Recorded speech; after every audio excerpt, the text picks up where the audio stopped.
coastline of Rhode Island is rugged and fascinating. You're going to hear a lot of wind in this video, and I'm leaving it in just for the effect.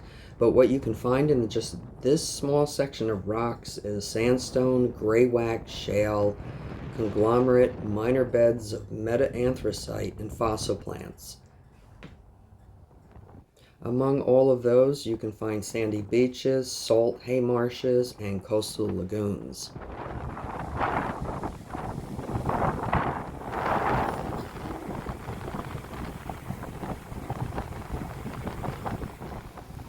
What I'm pointing to here is calcite within the rocks.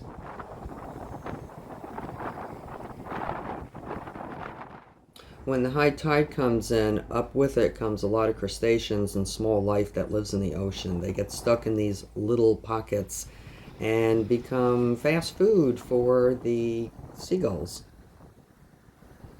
All these variations in the rocks and pockets that I'm pointing to, it's just from the force of the water over time.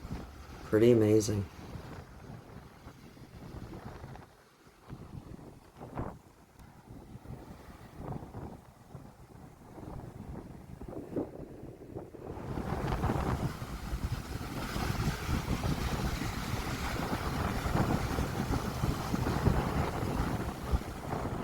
I didn't do a definite ID on this, but it's probably a sedum or a creeping corpse.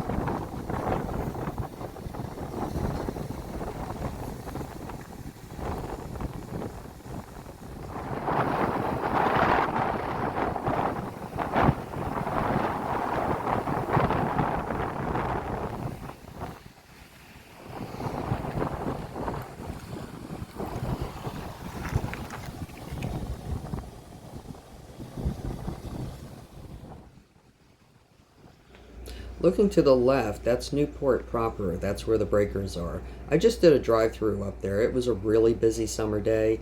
I wanted to get to this coastline because it is so fascinating.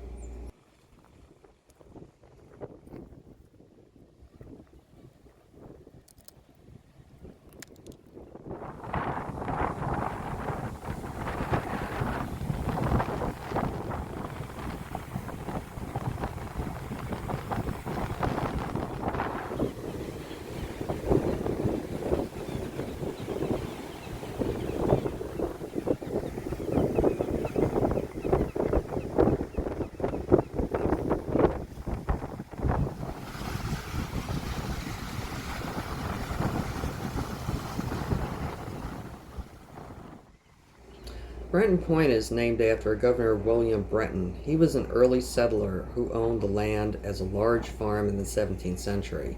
Brenton called the area Hammersmith, a name which survives in the name of Hammersmith Farm, an estate on the point later owned by the family of the First Lady, Jackie Kennedy Onassis.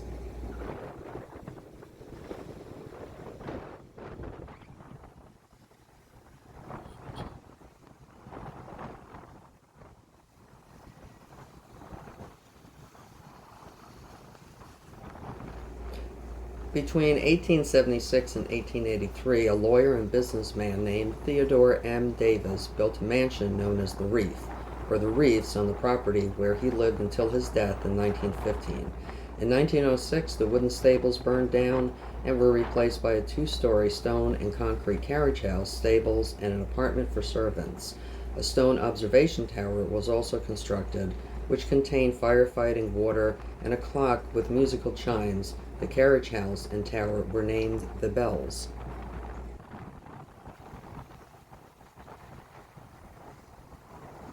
During World War II, the government bought this property for the Coastal Defense Battery, and it was part of the harbor defense of Narragansett Bay. Radar and searchlights were in this area. An anti-motor torpedo boat battery was here, and at the war's end, the battery was dismantled and the estate returned to the Budlong family, who allowed the property to fall into disrepair.